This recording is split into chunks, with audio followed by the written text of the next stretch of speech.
دیکھیے اولیاء کرام کی مزارات کی زیارت حدیث طیبہ سے ثابت ہے۔ سرکار دو عالم صلی اللہ علیہ وسلم نے فرمایا کنت نہیتکم عن زیارت القبور فازورها، میں نے تمہیں زیارت قبور سے منع کیا تھا، اب تمہیں اجازت دیتا ہوں کہ تم زیارت کرو۔ تو اب اس میں سب جائز ہو گئی ہے۔ زیارت قبور سرکار دو عالم صلی اللہ علیہ وسلم سے بھی ثابت ہے، صحابہ کرام سے بھی، اہل بیت اطہار سے بھی، سبھی سے ثابت ہے۔ اس کا طریقہ کار کیا ہے کہ جو فقہ کی ہماری مشہور کتابیں ہیں اس میں بیان ہوا ہے، جب جائیں تو جانے کے بعد ان کے پائنتی سے یا قدموں کی طرف سے انٹری لیں، اگر ممکن ہے تو اس طرف آ کر کے ٹھہر جائے، قبلہ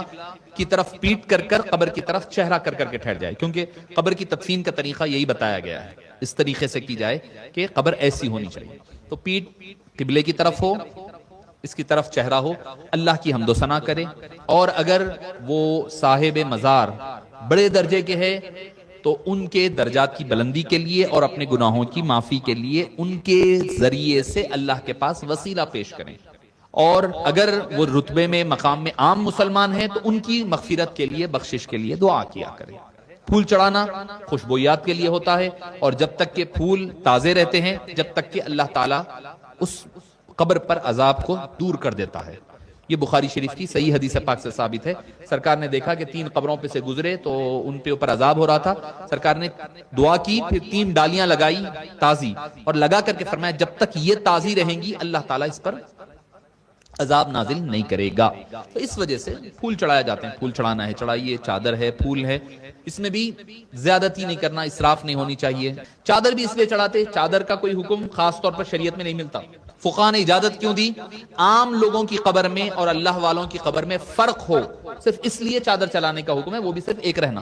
ایک کے بعد دوسری ہو گئی تو وہ پھر اسراف میں آ جائے گا، چڑھانے والا گنہگار ہوگا۔ حدیث پاک ہے کہ جو خواتین جو ہے قبروں کو جاتی ہیں ان پر لعنت ہے، بول کر اس حدیث کو بنیاد بنا کر جو ہے بعض فقہاء کرام نے عورتوں کے قبر پر جانے کو مطلقاً منع کیا ہے۔ بعض جو اجازت کے قائل ہے وہ کہتے ہیں کہ اجازت جو پہلے مرد کو بھی منع کیا گیا تھا، جب زیارت کا حکم دیا گیا تو دونوں کے لیے جائز ہو گیا، پہلے ممانعت تھی تو دونوں کے لیے دیا گیا تھا، جب اجازت دیے تو سب کو۔ فقہاء فرماتے ہیں جو اجازت دیے اس کی وجہ سے وہ پہلی والی لعنت ہٹ گئی۔ خواتین کو اس لیے خصوصیت کے ساتھ منع کرتے چونکہ بے صبرے ہوتے، جا کے رونا، چیخ پکار کرنا، مرد عورت کا اختلاط وغیرہ ہوتا ہے، مکسنگ ہوتی ہے، تو اس وجہ سے منع کیا جاتا ہے۔ اگر کوئی خاتون پردے داری کے ساتھ شریعت کے مطابق زیارت کرتی ہے تو اس کے لیے جائز ہے۔ وجہ حضرت بی بی فاطمہ رضی اللہ عنہا سرکار کی مزار پر تشریف لاتی تھی، حضرت امیر حمزہ کی مزار پر جاتی تھیں، اور بی بی عائشہ مدینہ منورہ سے مکہ مکرمہ گئے اپنے بھائی کی خبر کی زیارت کے لیے، عبد الرحمن کی، تو لہٰذا عورتوں کے لیے بھی اگر پردے کے ساتھ ہے، بی بی عائشہ کی حدیث ہے، خود بی بی عائشہ کی حدیث ہے کیا کہ جب سرکار کی تدفین عمل میں آئی تو بغیر پردہ کیے کہ وہ جاتے تھے زیارت کے لیے سرکار کی مزار کی۔ پھر حضرت ابو بکر صدیق تدفین ہوئے، والد ہے، بغیر پردہ جاتے تھے۔ جب حضرت عمر تدفین ہوئے تو چادر اوڑھ کے آنے لگے، کہنے لگے اب تک دونوں ایک شوہر تھے ایک والد تھے، اب عمر آ گئے ہیں تو پردہ کر رہی ہوں میں۔ کئی چیزیں، ایک تو خاتون جا سکتی مزارات کو، نمبر 2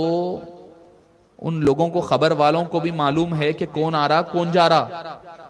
احکام بتا رہے ہیں بی بی عائشہ کہ پہلے جاتے تھے بغیر چادر اوڑھے، اب حضرت عمر آ گئے غیر محرم تو اب اوڑھ کر جا رہے ہیں، تو لہٰذا عورتیں قبر پر جا سکتی ہیں مزارات کو، بشرطے کہ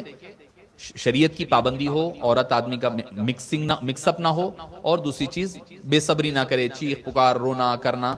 جہالت والے کام، ناڑے باندھنا۔